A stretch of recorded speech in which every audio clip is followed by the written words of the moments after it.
해외시장 분석 시간입니다. 이동우 대표와 함께하도록 할게요. 대표님 안녕하십니까? 예, 안녕하세요. 네, 뉴욕 3대 주요 지수가 모두 다 사상 최고가를 나타낸 것으로 확인되고 있습니다. 기업들의 호실적 때문이다 이렇게 봐야 되나요? 예, 기업 실적에 대한 기대감 그리고 경기가 계속해서 회복되고 있다라는 내용들이 재확인되면서 이제 3대 지수가 종가 기준으로 또다시 최고치를 경신하는 그런 모습을 보였습니다. 우선 가장 관심을 모았던 것은 이제 베이지북 내용이었는데요. 베이지북 내용을 보면 미국 경기가 완만하게 계속해서 회복되고 있다. 이런 부분들이 다시 확인이 되는 그런 모습이 나타났습니다.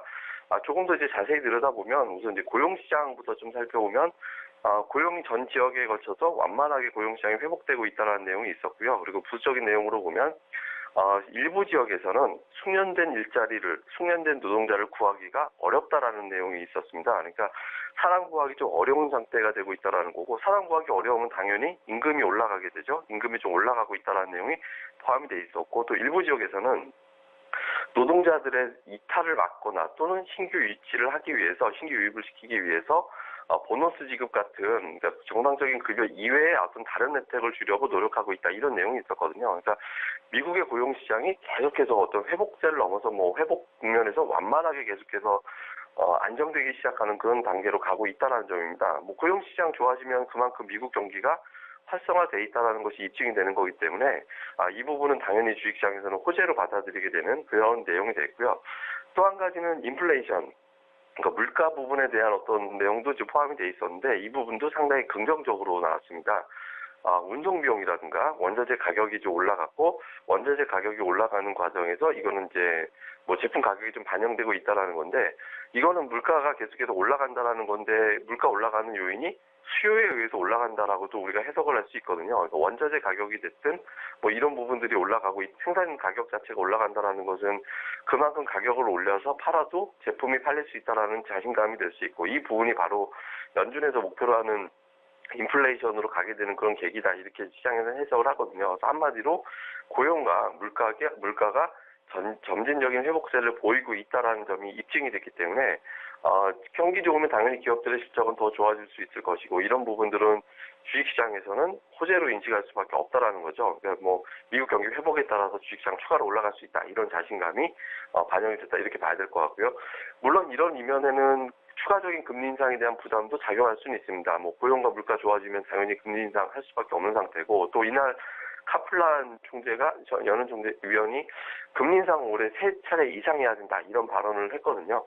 3차례 이상 한다는 것은 3번이 최소고 4번 이상 갈 수 있다는 것도 암시하는 내용이고, 이날 베이지북 내용 자체도 물가 라든가 고용 사정 봤을 때는 추가적인 금리 인상 계속해서 해야 된다는 쪽으로 재료 해석이 될 수 있는 측면이었기 때문에 부담이 될 수 있겠습니다만은, 시장에서는 경기 좋은데 금리 올리는 건 당연하지라고 보는 거고, 그리고 실제로는 아마 3차례 정도 올릴 것이고 그 이상 올리기는 좀 쉽지 않을 것 같다, 이렇게 이제 보는 시각이 많았기 때문에 큰 흐름으로는 이렇게 큰 영향을 주지는 못했습니다.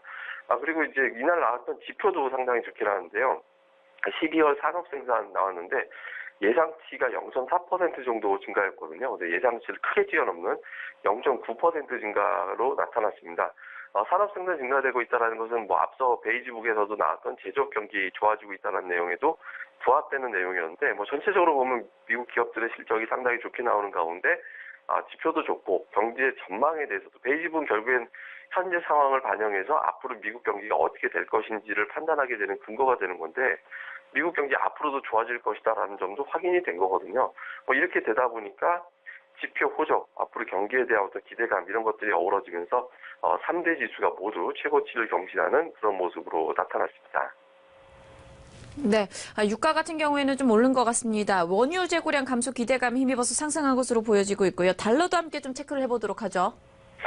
예, 외환 시장에서는 달러가 이제 그동안에 하락을 딛고 오래간만에 이제 반등을 했습니다. 반등할 수 있었던 계기는 역시 앞서 말씀드렸던 경기 회복에 대한 자신감, 그러니까 즉 미국 경기가 좋기 때문에 경기가 좋을 때 그 나라 화폐가 강세를 보이는 것은 당연하게 되는 거죠. 그리고 이제 미국 경기 지표상 중요했던 고용과 물가 지표가 이제 잘 나왔기 때문에 금리 인상 3차례 이상 하지 않겠느냐, 이런 어떤 분석이 나왔습니다. 그래서 일부에서 제기됐던 올해 금리 인상 2번 정도 될 가능성이 있다라는 점도 최근에 이제 달러화 약세를 또 유발했던 요인 중에 하나였거든요. 근데 현실적으로 볼 때 뭐 2회 금리 인상은 좀 어렵다라고 보고 세 차례 이상 금리 인상 가능할 것으로 보여지는 데다 뭐 미국 경기 좋기 때문에 달러화가 추가적으로 약하게 가기는 쉽지 않을 것 같다. 이런 어떤 분위기에 좀 힘이 실리면서 달러가 오랜만에 반등을 하는 그런 모습을 보였습니다. 그리고 이제 국제유가는 소폭 올랐는데요.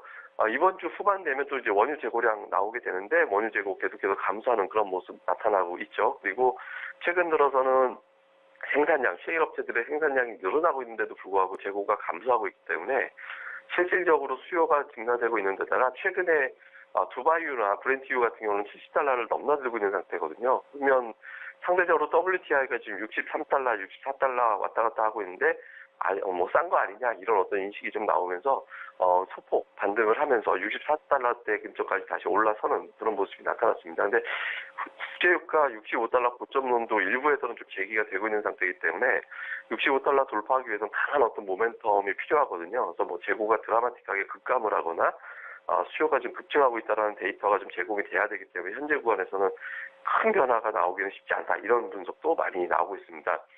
그의 지표 보면 변동성 지수는 2.06% 정도 올라가면서 11.90으로 이제 마감이 됐는데 이거 보통 미증시가 이렇게 올라갈 때는 좀 주춤거려야 되는데 상대적으로 지금 이제 증시가 좀 많이 올라감에 따라서 좀 조정이 나올 수도 있지 않을까 이런 어떤 분석을 하는 투자자들 사이에도 일부 좀 선제적인 어떤 혜택이 좀 일부 나온 것으로 영향을 주지 않았나 우리가 좀 이렇게 봐야 될 것 같습니다.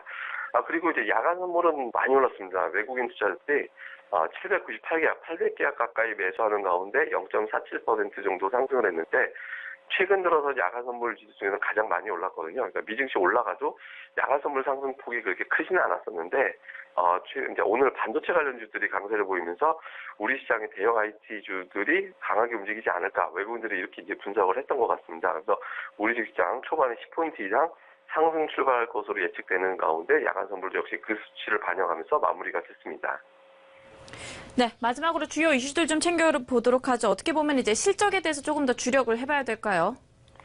예, 뭐 실적 시즌 되면서 이제 기업들의 실적 나오는데 일부 금융사들 실적이 좀 부진하게 나오긴 했습니다만은 현재까지 페이스는 대부분 기업들의 실적은 예상치를 상회하는 그런 모습이 나오고 있습니다. 그런데 실적에 이어서 또 다른 어떤 이슈들도 지금 차곡차곡 등장을 하고 있는데 첫 번째는 애플의 대규모 투자를 좀 살펴봐야겠습니다.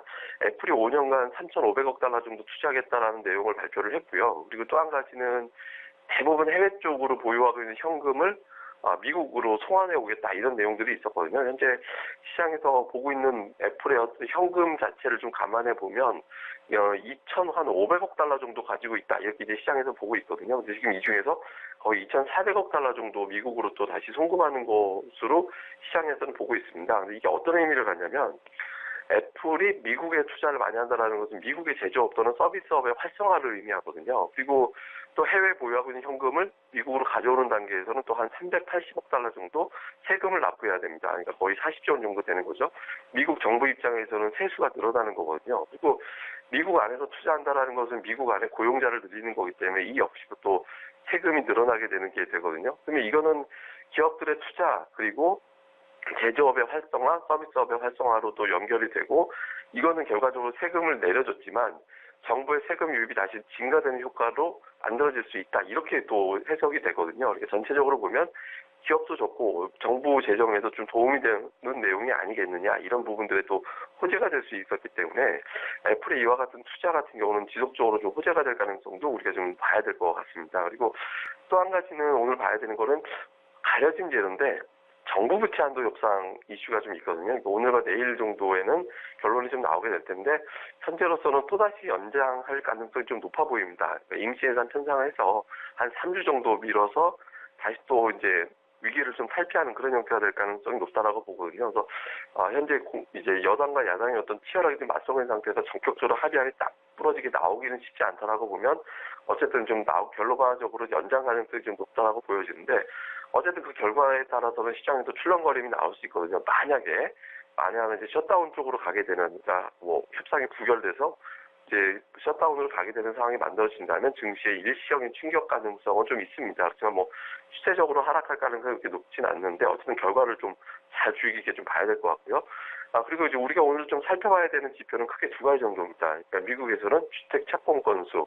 그러니까 최근에 미국 지표 일관되게 잘 나오는데 가장 핫하게 잘 나오는 게 부동산 쪽이거든요. 근데 부동산 지표가 뭐 계속해서 흐름을 좀 이어나가는 양상이 나온다면 뭐 주식시장에서는 긍정적으로 해석할 수 있기 때문에 주택 착공 건수 뭐 시장 예상대로 잘 나오게 되는지 뭐 이 부분 좀 잘 살펴봐야 될 것 같고요. 그 다음에 마지막으로 이제 중국의 4분기 GDP 성장률이 나오게 될 텐데 예상치가 6.7% 정도 됩니다. 근데 뭐 중국은 현재로서는 6.5% 정도 나와도 좋다 이렇게 이제 해석되는데 어쨌든 시장 예상치는 6.7%고 6.7% 유지가 될 경우에는 뭐 중국의 어떤 소비 자체가 좀 패턴이 바뀌고 있거든요. 그러니까 경제 구조가 지금은 제조업 중심에서 서비스업이 성장하면서 소비 자체가 늘어나고 있는 그런 상태이기 때문에 4분기 GDP가 저 정도 나온다면 중국 내에서의 소비가 크게 늘어나고 있다는 점이 되고 이런 내용은 각국의 어떤 제조업에 상당히 우호적인 재료가 될 수 있거든요. 그래서 오늘 나오게 되면 중국의 4분기 GDP 내용도 잘 살펴보는 게 좋겠습니다. 네, 이렇게 해서 뉴욕 마감 현황과 더불어서 해외시장 이슈 함께 정리해봤습니다. 해외시장 분석 시간이었고요. 이동훈 대표와 함께했습니다. 오늘 말씀 고맙습니다. 예, 감사합니다.